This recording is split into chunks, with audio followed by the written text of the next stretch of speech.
mundo lalo na sa Pilipinas.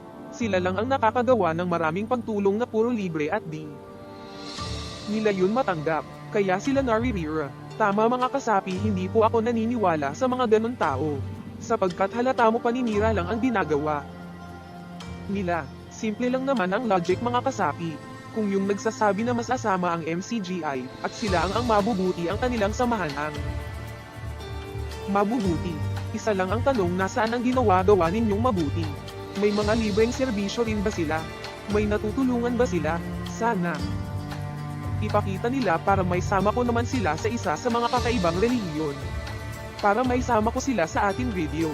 Kaya lang wala pa, puro lang sila paninira sa samahan ng MCGI na hindi mapatunayan. Wala po tayong pinapanigan dito.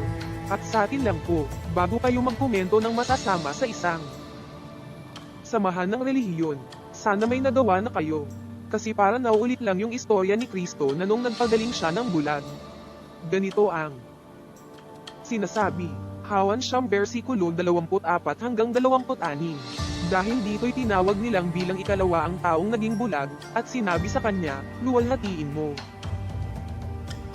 ang Diyos, nalalaman naming makasalanan ang taong ito. Dito sa istorya ito nagpagaling si Kristo ng bulag. At dahil hindi matanggap ng mga eskriba ang pagpapagaling sa bulag, sapagkat di nila kayang gawin yun, sinabi na lang nila na makasalanan si Kristo kaya siya napagaling. Dito sumagot ang bulag na ganito ang pagkakasabi. Hawan siyam na versikulo 25 sumagot nga siya, kung siya'y makasalanan ay hindi ko nalalaman, isang bagay ang nalalaman ko. Na, bagaman ako'y naging bulag, ngayon nakakakita ako. Sabi ng bulag na malinaw. Kung siya'y makasalanan hindi ko nalalaman. Isang bagay ang alam. O dati akong bulag, ngayon nakakakita ako. Malinaw na sinasabi ng bulag. Kung ating isasalin sa ating wika, sabi ng bulag, kung sinasabi nyo masama si Kristo, hindi ako naniniwala. Isa lang ang alam ko, bulag ako, dati pinagaling niya ako. Papaano naging masama si Kristo? Yun ang ibig niya iparating sa mensahe niya. Anong punto mga kasapi? Bakit ko yan sinasabi na parang nauulit lang? Noong panahon na yan, sa panahon naman natin sa MCGI, simpleng logic lang mga kasapi. Ang sabi ng kalaban nila sa relihiyon, masasama ang MCGI, mga uto-uto, mga walang pinag-aralan. Mga masasama ang ugali, sisigat na yun mga taong natulungan nila. Masasama ba ang MCGI? Papaanong masasama at walang pinag-aralan at uto-uto? Tingnan mo nga, kusang loob nagtutulungan, marami magagaling magsalita, marami sa kanila matatalino, marami sa kanila tumutulong sa kapawa, higit sa lahat marami sa kanila mapagpasalamat sa Diyos.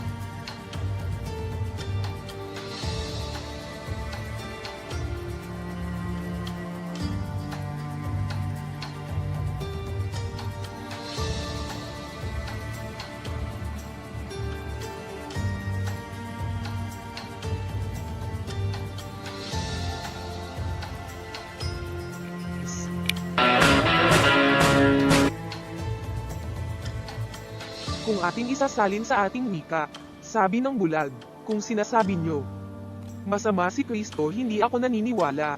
Isa lang ang alam ko, bulag ako, dati pinagaling niya ako. Papaano naging masama si Kristo? Yun ang ibig niya iparating sa mensahe niya. Anong punto mga kasapi? Bakit ko yan sinasabi na parang nauulit lang?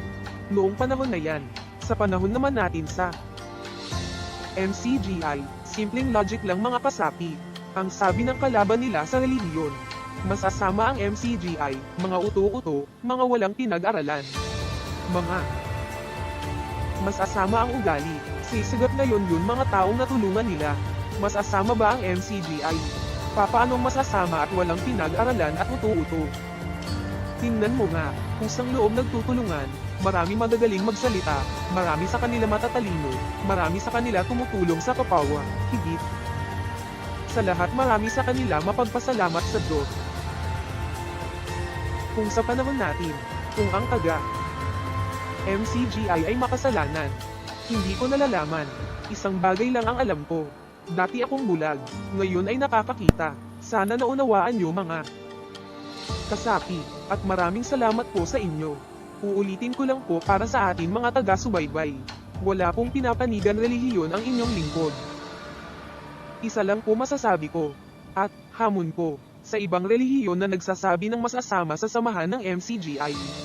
Ipakita nyo sa taong bayan ang mabubuti ninyong ginagawa, at pag nakita po ng inyong lingkod na kayo ang mabuti, baka isa kayo na mapasa sa video natin na isa sa kakaibang relihiyon na umiiral.